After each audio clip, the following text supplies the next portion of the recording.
أعوذ بالله من الشيطان الرجيم بسم الله الرحمن الرحيم وهو الذي أنشأ لكم السمع والأبصار والأفئدة قليلا ما تشكرون 18ویں پارے سورہ مومنون کے یہ 5 رکوع ہے.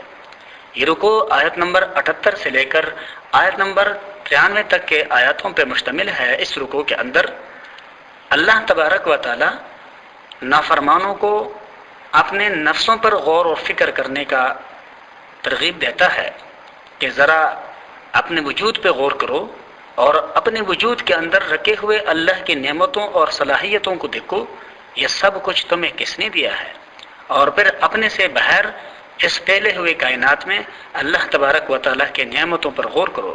اور پھر اللہ تبارک و تعالیٰ نے حضور نبی کریم صلی اللہ علیہ وسلم سے فرمایا ہے کہ آپ ان سے پوچھ لیں کہ جن کو تم اللہ کا شریک سمجھتے ہو یا جن کو تم اللہ کے برابر قابل تعظیم سمجھتے ہو، کیا تمہارے اس کائنات میں ان کا کوئی حصہ داری ہے جس کا انہوں نے دعویٰ کر رکھا ہو کہ یہ ہم نے کیا؟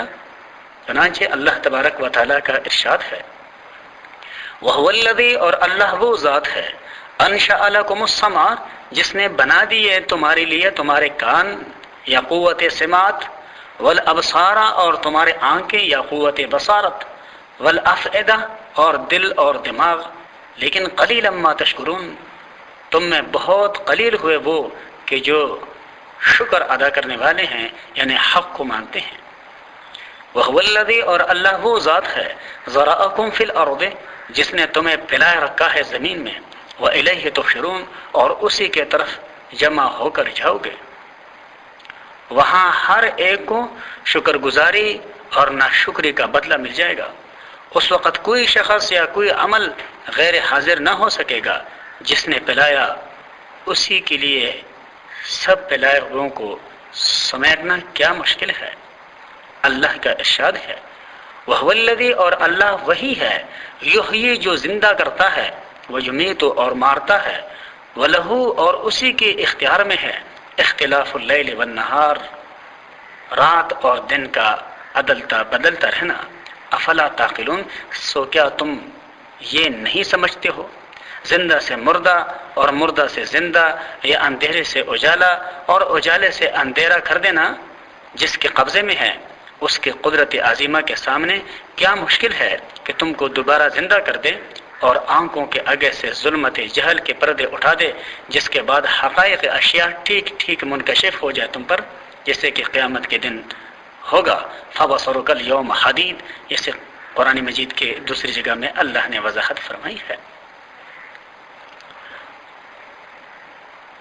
بل قالوا، بلکہ وہ لوگ کہتے ہیں، مثل ما قال الاولون، مثل ان کے کہ جو ان سے پہلے کہے گئے ہیں، یعنی جیسے ہی گزشتہ نافرمانوں نے پیغمبروں کے تعلیمات پر رویے کا اظہار کیا اور پیغمبروں کے تعلیمات پر جس رد عمل کا اظہار کیا، انہوں نے بھی ویسے ہی بولی بولنا شروع کی.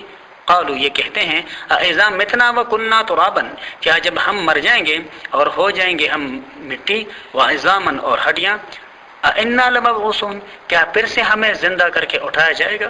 لقد وعدنا نحن وآباؤنا، یقیناً وعدہ دیا جاتا رہا یہ ہم سے بھی اور ہمارے آباء و اجداد سے بھی، من قبل، پہلے سے. ان ھذا الا اساطیر الاولین، نہیں ہے یہ مگر یہ قصے ہیں پرانے لوگوں کے، یعنی عقل اور فہم کے بعد کچھ نہیں ہے، محض پرانے لوگوں کے اندھے تقلید کیے چلے جا رہے ہیں. وہی دقیانوسی شکوک پیش کرتے ہیں جو ان کے پیشرو کیا کرتے تھے، یعنی مٹی میں مل کر اور ریزہ ہو کر ہم کیسے زندہ کیے جائیں گے. ایسے دور از عقل باتیں جو ہم کو سنائی جا رہی ہے پہلے ہمارے باپ دادوں سے بھی کہی گئی تھی، لیکن ہم نے تو آج تک خاک کے ذروں اور ہڈیوں کے ریزوں کو آدمی بنتے نہیں دیکھا. اللہ تبارک و تعالیٰ کا ارشاد ہے قل، کہہ دیجئے، لمن الارض ومن فیہا، کس کی ہے زمین اور جو کچھ اس میں ہے، ان کنتم تعلمون، اگر تم جانتے ہو. اللہ تبارک و تعالیٰ نے ان لوگوں کے اس سوال کا کوئی جواب نہیں دیا کہ جو انہوں نے یہ کہہ کر کے دین اسلام سے روگردانی کی کہ بھئی ہم سے پہلوں سے بھی قیامت کے دن اور قیامت کے دن دوبارہ زندہ ہونے کا وعدہ ہوتا رہا، لیکن ایسا تو کوئی بات نہیں ہوئی۔ بات یہ ہے کہ ظاہر بات ہے قیامت ایک ہی مرتبہ آئے گا، اور وہ ان پر بھی آئے گا کہ جو ان سے پہلے قومیں ہو گزری اور جن تک پیغمبروں نے اللہ کے بات پہنچائی قیامت کے متعلق۔ جو کچھ ان سے کہا گیا وہی کچھ ان سے بھی اللہ کا آخری رسول کہہ رہا ہے۔ یہ نہیں کہ ان کے لیے ارادہ قیامت ہوگی اور ان کے لیے کوئی ارادہ قیامت آ جائے، وہ آئے گا تو ایک ہی مرتبہ۔ جہاں تک ان کا یہ کہنا ہے کہ ہمارے وجود جب ذروں میں اور ریزوں میں تبدیل ہو جائے گا پھر اسے کیسے زندہ کیا جائے گا، اللہ نے یہاں اس کا جواب نہیں دیا۔ دوسری جگہ اللہ نے وضاحت کی ہے ایک اور انداز سے سمجھاتے ہوئے کہ ذرا اپنے تخلیق پہ غور کرو، تمہیں بنایا کس چیز سے گیا ہے؟ پانی کے ایک قطرے سے، اس کو مختلف مراحل سے گزارتے ہوئے پھر تمہارے یہ شکل و صورت بنائی گئی۔ کیا اس اللہ کے لیے یہ ناممکن ہے کہ تمہیں معدوم کرنے کے بعد دوبارہ زندہ کر دیں؟ اللہ تبارک و تعالیٰ کا ارشاد ہے کہ جب آپ ان سے یہ پوچھیں گے کہ بھئی اس زمین کا مالک اور جو کچھ اس زمین میں ہے کون ہے، سیقولون للہ، اب وہ کہیں گے کہ سب کچھ اللہ ہی کا ہے، اس لیے کہ اللہ کے سوا اس کائنات کے تخلیق کا کوئی دعویدار ہوا ہی نہیں۔ قل کہہ دیجیے افلا تذکرون، سو تم اس سے نصیحت کیوں حاصل نہیں کرتے ہو؟ قل کہہ دیجیے من رب السماوات السبع ورب العرش العظیم، کہ کون ہے مالک سات و آسمان کا اور اس بڑے عرش کا۔ سیقولون للہ، سو وہ کہیں گے کہ ان سبوں کا مالک اللہ ہے۔ قل کہہ دیجیے افلا تعقلون، افلا تتقون، کیا تم اس کا تقوی اختیار نہیں کرتے ہو، یعنی اس کے حکموں پر عمل پیرا اختیار نہیں کرتے ہو کہ اتنا بڑا شہنشاہ تمہارے ان گستاخیوں اور نافرمانیوں پر تم کو آرام سے گھسیٹ سکتا ہے اور تم اس کے باوجود اس کے معاملات میں گستاخیوں کا ارتکاب کرتے ہو۔ قل کہہ دیجیے من بیدہ ملکوت کل شیء، کس کے ہاتھ میں ہے حکومت ہر چیز کی، وہو یجیر، اور وہی بچا لیتا ہے، ولا یجار علیہ، اور اس سے کوئی بچا نہیں سکتا، ان کنتم تعلمون، اگر تم جانتے ہو۔ سیقولون للہ، اب وہ کہیں گے کہ اللہ ہی ہے۔ قل کہہ دیجیے فانا تصرون، سو تم پر جادو کہاں سے آ پڑا ہے کہ ان سارے حقائق کو دیکھ کر ماننے کے باوجود تم اللہ کے حکموں پر عمل پیرا ہونے کے لیے تیار نہیں ہو۔ بل آتیناہم بالحق، کوئی بات نہیں، ہم نے ان کو پہنچا دی ہے سچ، وانہم لکاذبون، اور بے شک وہ لوگ غلطی میں پڑے ہوئے ہیں۔